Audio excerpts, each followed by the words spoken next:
এই 2022 সালের যে তথ্য প্রযুক্তির অ্যাসাইনমেন্টটা দেওয়া হয়েছে এসএসসি পরীক্ষার্থীদের, এটা মূলত এই কোভিড-19 সময় যে সবাই ঘরবন্দি হয়ে বসে আছে, এই পরিবেশে বিভিন্ন জন কিভাবে এই ডিজিটালাইজড বাংলাদেশে ডিজিটাল সেবাগুলো নিতে পারে, সেই কার্যক্রমের সাথে এটি কিন্তু সঙ্গতি রেখেই করা হয়েছে। এখানে অ্যাসাইনমেন্টের বিষয়বস্তুতে লেখা হয়েছে যে অনলাইন ভিত্তিক বিভিন্ন সেবা তোমাদের জীবনকে যেমন করেছে গতিময়, পরিবারের সদস্যরাও বিভিন্ন অনলাইন ভিত্তিক সেবা গ্রহণের মাধ্যমে যে বিভিন্ন রকম কর্মকাণ্ডগুলো চালাচ্ছে তার উপরে একটি রিপোর্ট প্রণয়ন করতে হবে, যে কি কি সুবিধা তারা নিচ্ছে। এখানে শিখন ফলে বলা হয়েছে যে বাংলাদেশে ই লার্নিং নিয়ে ব্যাখ্যা করতে হবে, ই গভর্নেন্স এর প্রয়োজনীয়তা ই গভর্নেন্স এর উপর লিখতে হবে, এবং এর সাথে সাথে ই সার্ভিসেস বলতে যা বোঝায়, ই সার্ভিস মানে হলো তোমার ইন্টারনেটের মাধ্যমে যে সার্ভিস গুলো নেওয়া হয়, এবং ই কমার্স, এই অপশনগুলো যেন এই আলোচনার মধ্য দিয়ে শিখন ফলটা অর্জন হয়। তো মূলত 4টি বিষয়ের কথা এখানে নির্দেশনায় দেওয়া আছে, যেটি হলো অনলাইন ভিত্তিক সেবার ধারণা, ই গভর্নেন্স, তারপরে পারিবারিক ই সেবাগুলো, তারপরে কোভিড-19 কালে অনলাইনের সেবা নিয়ে তুমি কিভাবে লেখাপড়া করছো সেটির উপর তোমার একটা প্রতিবেদন। তো এরকম রুব্রিক্স ধরেও ধারণাগুলো পর্যায়ক্রমে দেওয়া আছে। তো আমরা প্রথমে দেখি অনলাইন ভিত্তিক সেবাগুলোর উপরে কি ধারণা দেয়া হয়েছে আর কি। এখানে তোমার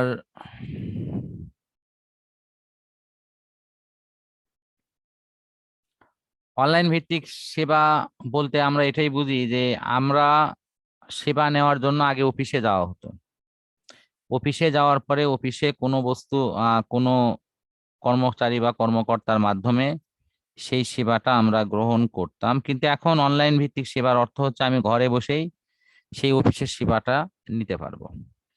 তো বর্তমানে যে এই করোনার যে প্যান্ডামিক চলছে, সেখানে বের হওয়া, অফিসে যাওয়া, সেখান থেকে আসা, এই কাজগুলো যথেষ্ট রিস্কি। তা সেটি না করে যদি আমাদের প্রয়োজনীয় কার্যক্রমগুলো আমরা বাসায় বসেই করতে পারি, তাহলে এটি কিন্তু আমাদের জীবনযাত্রাকে অনেক বেশি সহজ করবে এবং নিরাপদ করবে। তো এই কারণের জন্য আমরা ঘরে বসেই একটি স্মার্টফোনের মাধ্যমে ইন্টারনেটকে ব্যবহার করে প্রয়োজনীয় সেবা দানকারী সংস্থাগুলো থেকে আমরা প্রয়োজনীয় সেবাগুলো অর্ডার করতে পারি, এবং সেই প্রতিষ্ঠানগুলো আবার এই সেবাগুলো খুব দ্রুততম সময়ের মধ্যে আমাদের হাতে পৌঁছিয়ে দেবে, যথাসম্ভব কম বিনিময় মূল্যের বা পরিবহনের মাধ্যমে। তো এই অনলাইন ভিত্তিক সেবাগুলো এইরকম। তো এগুলোর উদাহরণ মনে হয় দেয়া আছে, তো তারপরও আমি এটি বোঝার স্বার্থে হয়তো দুই একটা বলতেছি। যেমন আমরা হয়তো কেনাকাটাগুলো করি, অনলাইনে অর্ডার করলে অনলাইনে কর্তৃপক্ষ তখন আমাদেরকে পেমেন্ট করতে বলে, যে আপনারা পেমেন্ট করেন, আমরা এটা পৌঁছে দিচ্ছি। তো এটি পেমেন্ট অনেক গেটওয়ে আছে, এটি মোবাইল ব্যাংকিং হতে পারে বা নর্মাল ব্যাংকিং এর মাধ্যমে যখন পেমেন্ট করা হয়, তখন অনলাইন ভিত্তিক এই সেবাগুলো কিন্তু আমরা পর্যায়ক্রমে পেয়ে থাকি। তো এটাই মূলত সেবা নেওয়ার বিভিন্ন অপশনগুলো, বিশেষ করে কেনাকাটা এটি বেশি ব্যবহার করা হয়। ই গভর্নেন্সটা কি? ই গভর্নেন্সটা হলো যে সরকারি কোনো সেবা নেওয়ার জন্য আগে নাগরিকেরা তার রাষ্ট্রের বিভিন্ন অফিসে ছোটাছুটি করত, এবং তাদেরকে নর্মালি অ্যানালগ সিস্টেমে ওই সহযোগিতা নেয়ার জন্য আবেদন করতে হতো, বিভিন্ন জনকে তদবির করতে হতো, অনেক রকম মানে জটিলতা এড়িয়ে কিন্তু সে হয়তোবা সেবাটা পেত, এবং এই সেবাটা নেয়ার জন্য তার যে সময়টার প্রয়োজন হতো, ই গভর্নেন্সের মাধ্যমে কিন্তু এটির আর প্রয়োজন হচ্ছে না। সে অতি সহজেই এই মানে ডিজিটাল প্রযুক্তির মাধ্যমে অনলাইনে আবেদন করে এই সেবাটি অনেকটা সে ঘরে বসেই কিন্তু সে নিতে পারবে, এবং এর ফলে তার যে হয়রানি বিড়ম্বনা এগুলো অনেক কমে যাবে। আমি আমার নিজের উদাহরণটি এখানে অ্যাড করতে পারি। যেমন আগে আমি বিদ্যুতের বিলটা দেওয়া হতো মূলত অফিসে গিয়ে, অর্থাৎ বিদ্যুৎ অফিস না, এটা হলো তোমার ব্যাংকের গিয়ে দেওয়া হতো একটু লাইন ধরে। আমার একটা তিক্ত অভিজ্ঞতা আছে, আমি একদিন বিল দিতে গিয়ে মহা বিপদে পড়ছিলাম।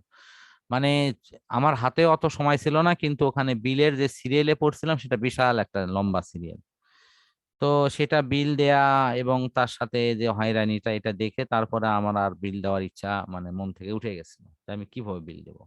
তারপরে পরে একটু একটু ভালো সুবিধা আসলো, সেটি হলো যে এটি মোবাইল ব্যাংকিং এর মাধ্যমে, অর্থাৎ সেটা এই যে যারা মোবাইলের বিভিন্ন কোম্পানি আছে তারা এটি সুযোগ সুবিধা আমাদেরকে দিল। সেটি রবির মাধ্যমে হয়েছে, গ্রামীণের মাধ্যমে হয়েছে, বিভিন্ন সিমে এটি করা গেছে।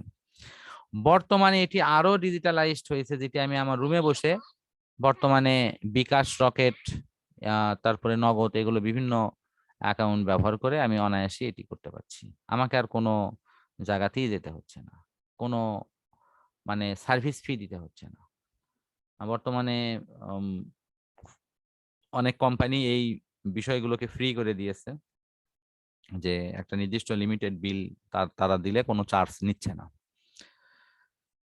তো এটি অনেক সুবিধা আর কি। তো এখানে ই গভর্নেন্সের 4টি গুরুত্ব নিয়ে আলোচনা করা আছে, যে 4টি গুরুত্ব যেটা ওখানে চাওয়া হয়েছে।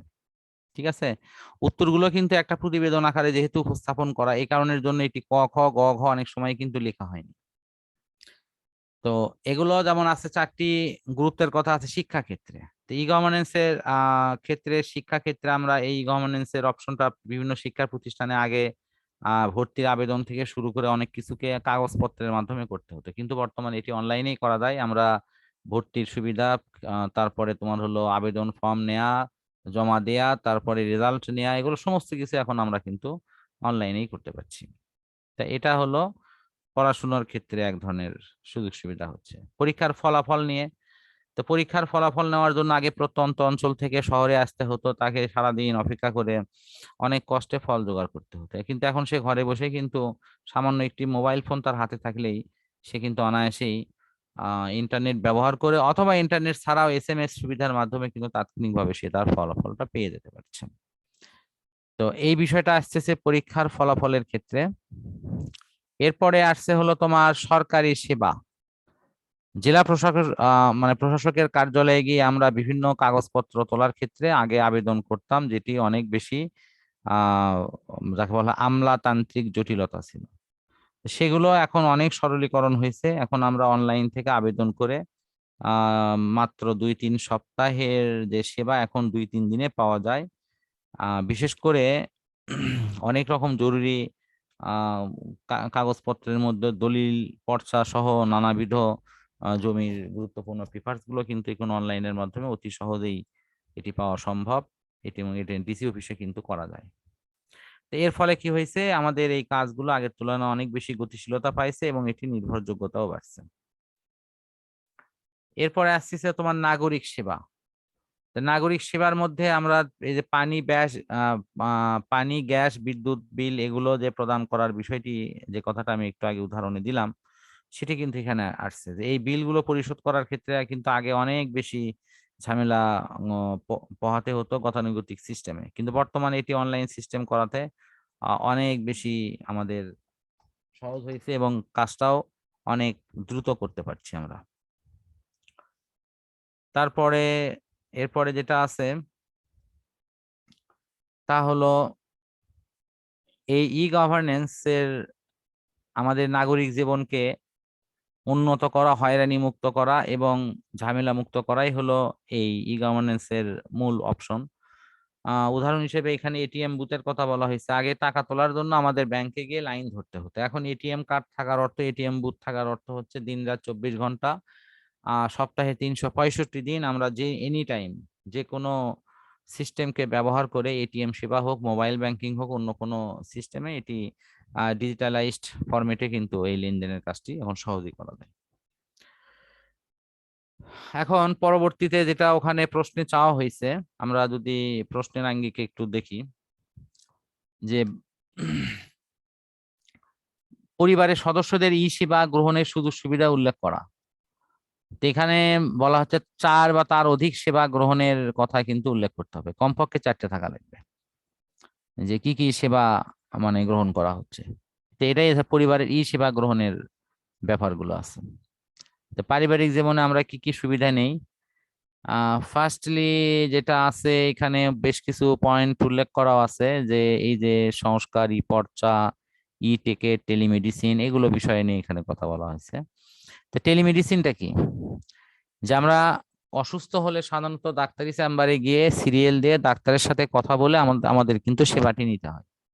কিন্তু টেলিমেডিসিনে আমাদের কি করতে হয়? আমাদের কিন্তু এই সিরিয়াল দেওয়ার প্রয়োজন পড়ে না। আমরা নির্দিষ্ট সাইডে গিয়ে সেখানে ডাক্তার অনলাইনে আসি, আমরা ওই ডাক্তারের সাথে অনলাইনে কথা বলে আমাদের সমস্যাগুলো নিয়ে আলোচনা করতে পারছি, এবং ডাক্তারেরা আমাদের যে প্রয়োজনীয় যে সেবাটি দিচ্ছে সেটি হলো টেলিমেডিসিন।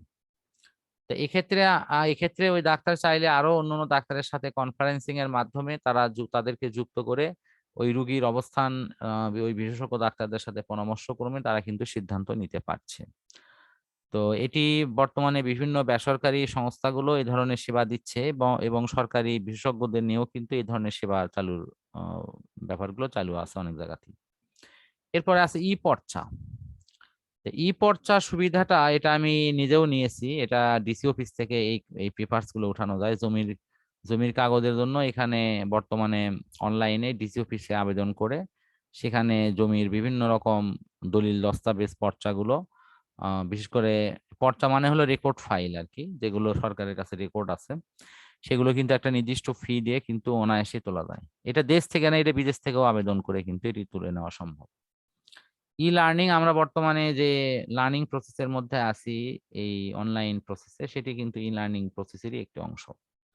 অর্থাৎ নেট ভিত্তিক অনলাইন জগতে যে পড়াশোনার ব্যাপারটা সেটাকে বলা হচ্ছে ই লার্নিং। ই লার্নিং এর মাধ্যমে আমরা যে কোনো প্রতিষ্ঠান থেকে বাসায় বসেই কিন্তু ওই ওই প্রতিষ্ঠানের সমস্ত সেবা বা শিক্ষা গ্রহণের কাজটি কিন্তু অতি সহজেই করতে পারছি। আমাদের কিন্তু আর ঘর থেকে বের হয়ে সেই নির্দিষ্ট প্রতিষ্ঠানে যাওয়ার কোনো প্রয়োজন নেই। তো বর্তমানে এই ই লার্নিং অবস্থা কোভিড-19 জন্য অনেক বেশি জনপ্রিয় হয়েছে। যারা চাকরিজীবী বা যারা দিনের বেলায় অন্য কোনো কাজে ব্যস্ত থাকে তারাও কিন্তু ইচ্ছা মতো এই ই লার্নিং প্রসেসটা ব্যবহার করে যে কোনো প্রতিষ্ঠানের ভালো কোনো কোর্স বা সেবা কিন্তু অনায়াসে অন্য সময়ে তারা এটি গ্রহণ করে নিতে পারে। তো এরপরে আছে তোমার রেলওয়ে টিকিট কাটা, মোবাইল টিকিটিং।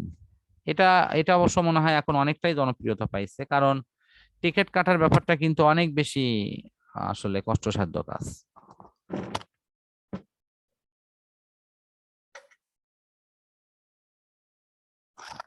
বিশেষ করে আমাদের চোখে হয়তো অনেক সময় পড়বে যে টিকিট কাটতে গিয়ে দীর্ঘ লাইন ধরে টিকিট কাটা এবং অনেক সময় কাঙ্ক্ষিত টিকিটটি না পাওয়া, এই যে হয়রানি।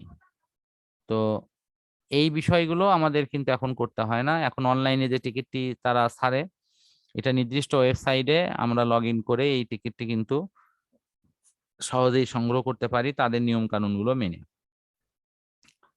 তো এই সুবিধাটা যেহেতু আমরা ঘরে বসে থেকে পেয়ে থাকি সেই কারণের জন্য এটা অনেক বেশি জনপ্রিয় হয়েছে অনলাইনে টিকিট কাটা বিষয়টি। বর্তমানে অনলাইনে শুধু টিকিট কাটা না, এটি আমি যেমন ঢাকা শহরে আছে আর এই যে নির্দিষ্ট একটা অ্যাপস ভিত্তিক বিভিন্ন পরিবহন ব্যবস্থা গড়ে উঠছে। তো কোনো পরিবহনের সুবিধা কারো থেকে পেতে চাইলে ওই অ্যাপসে আবেদন করলে দেখা যায় নির্দিষ্ট আবেদন পাওয়ার সাথে সাথে সেখান থেকে কিন্তু রেসপন্স চলে আসে। ওই রেসপন্স অনুসারে শহরের যে কোনো জায়গা থেকে আমরা কিন্তু এই সেবাটি গ্রহণ করতে পারছি। তো এখন আছে হলো কোভিড কালে অনলাইনে লেখাপড়া চালিয়ে যাওয়া নিয়ে, যেটা এখানকার মানে শেষ অপশন আর কি। এখানে তুমি যদি দেখো কোভিড কালে তুমি কিভাবে অনলাইনে পড়াশোনা করবা সেটির উপরে কিন্তু এখানে চাওয়া হয়েছে, এই যে কোভিড কালে অনলাইনে সেবা। এখানেও 4 নম্বরে বলা হয়েছে যে কোভিড কালে অনলাইন সেবা চালিয়ে যাওয়ার উপায় নিয়ে বিবরণ দিতে হবে। 4 নম্বর পাওয়ার জন্য আমাকে অবশ্যই কোভিড কালে লেখাপড়া শেখার যে বিভিন্ন প্ল্যাটফর্ম আছে, অনলাইন ভিত্তিক বিভিন্ন শিক্ষা উপকরণ আছে, বিভিন্ন ডিভাইস এবং তার ব্যবহার যথাযথভাবে আসছে এগুলো। তো এখানে আমার যেটা মনে হয় যে এখানকার বিবরণের সাথে কিছু কিছু পড়াগুলো অ্যাড করে দেওয়া যেতে পারে। এই যে আমরা আজকে যে পড়াশোনা করছি যে অ্যাপস এর মাধ্যমে, এই কথাটাও এখানে আসতে পারে যে আমরা এই বিশেষ অ্যাপস ব্যবহার করে অতি সহজেই কিন্তু অনলাইনে পড়াশোনার কার্যক্রমটা চালিয়ে যেতে পারছি। তো সেই বিষয়গুলো কিন্তু এখানে আসবে। তো বর্তমানে এই কোভিড কালে আমরা গত বছর থেকে প্রতিষ্ঠানটা দীর্ঘমেয়াদী ভাবে বন্ধ ঘোষণা করা হয়েছে। তো সেখানে এই যে শিক্ষা ব্যবস্থা যে স্থবির হয়ে পড়েছে, সেখানেই আমাদের এই অনলাইন শিক্ষা কার্যক্রমের মাধ্যমে এই স্থবিরতাটা কাটিয়ে, এই হতাশাটা কাটিয়ে আমাদের শিক্ষা ব্যবস্থাকে বর্তমানে একটু এগিয়ে নেওয়া সম্ভব হচ্ছে। ই লার্নিং এর মাধ্যমে। এই লার্নিং এ আমরা শিক্ষকদেরও সহযোগিতা পাইছি, প্রশাসনেরও সহযোগিতা পাইছি, যার যার ফলে ছেলেমেয়েরা কিন্তু এর প্রতি ক্রমান্বয়ে আকৃষ্ট হচ্ছে এবং অভিজ্ঞ শিক্ষকেরা ওই অনলাইন প্রসেসে কিন্তু তাদের লেখাপড়ার কার্যক্রমটি চালিয়ে নিচ্ছে। তো বর্তমানে আমাদের আর্থসামাজিক প্রেক্ষাপটে এটির ক্ষেত্রে কিছু লিমিটেশনও আছে, যে গ্রাম ভিত্তিক অনেক জায়গাতে নেট ব্যবস্থাটি গড়ে ওঠেনি এবং অনেকেরই হয়তো স্মার্টফোন নেই। তো সেই কারণের জন্য এই সমস্ত জায়গায় কিন্তু কিছু সীমাবদ্ধতাও তৈরি হয়েছে, বাট শহর অঞ্চলে কিন্তু এটি অনেকটাই সাবলীল ভাবে চলছে বলেই এটি পরিসংখ্যানে আছে। তো এই বিষয়গুলো আমরা লেখাপড়া যখন করছি তখন আগের দিনে কিন্তু আমরা কোনো সমস্যা নিয়ে মূলত কোনো টিচারের কাছে আমাদেরকে যেতে হতো, এখন কিন্তু কোনো সমস্যা নিয়ে টিচারের কাছে না গিয়ে আমরা অনলাইনে কিন্তু এটি সার্চ দিয়ে অনেক সমস্যা কিন্তু সমাধান করে নিতে পারছি। এবং দেখা যাচ্ছে যে এটি অনলাইনের এই সার্চিং সিস্টেমটা কিন্তু আমাদের একটা ব্যক্তিগত টিচারের মতোই ভূমিকা পালন করছে, যে যখন যে সমস্যা হচ্ছে আমরা সেখানে ওই সার্চ বাটনে ক্লিক দিচ্ছি, ওই নির্দিষ্ট অপশনটা টাইপ করছি এবং সেই বিষয়ক অডিও ভিডিও বা ডকুমেন্ট আকারে যে তথ্যগুলো অনলাইনে ছড়িয়ে ছিটিয়ে আছে সেগুলো আমাদের সার্চ ইঞ্জিন কিন্তু আমাদের হাতে তুলে দিচ্ছে। ফলে আমরা এই অনলাইন সেবার মাধ্যমে আমাদের লেখাপড়ার কার্যক্রমটি বর্তমানে এই ডিজিটালাইজড এই দেশে এটি অনেক সহজে করা সম্ভব হচ্ছে। তো এটি কোভিড কালে আরো বেশি মানে করা হচ্ছে, কারণ যেহেতু আমাদের বাহিরে চলাচলের ক্ষেত্রে কিছু লিমিটেশন আছে, তো এটি এখন আরো অনেক বেশি জনপ্রিয় হয়েছে। এই বিষয়গুলোর উপর ভিত্তি করেই মনে হয় অ্যান্সার গুলো আসবে। তো আমরা এই আলোচনার মধ্য দিয়ে এই কোভিড কালীন তথ্য প্রযুক্তিগত যে সুযোগ সুবিধা নিয়ে বর্তমানে জীবনকে কত সহজ করা যায়, ই গভর্নেন্স বা ই লার্নিং অথবা বিভিন্ন বাণিজ্যিক সেবা নেওয়ার মধ্য দিয়ে জীবনকে কত সুন্দর করা যায়, এই বিষয়ে আলোচনাগুলো মোটামুটি প্রতিবেদন আকারে দেখানো হলো। তো শিক্ষার্থীরা তোমরা যেটি করবা সেটি হলো অবশ্যই এই আলোচনাটি অ্যান্সারটি করতে সাহায্য করবে, কিন্তু এটি কখনোই হুবহু কপি করার জন্য ব্যবহার করা উচিত নয়। এটির আলোকে আরো বেশি বই প্র্যাকটিস করা এবং আরো অন্য ইন্টারনেট ভিত্তিক বিভিন্ন সোর্স থেকে তথ্য নিয়ে নিজেকে সমৃদ্ধ করে নিজস্ব উপস্থাপনায় আরো সুন্দর করে এই উত্তরপত্রটি সম্পূর্ণ করাটাই হবে তোমাদের মূল উদ্দেশ্য। তো আজকের অ্যাসাইনমেন্ট কার্যক্রমটি সমাপ্ত করছি।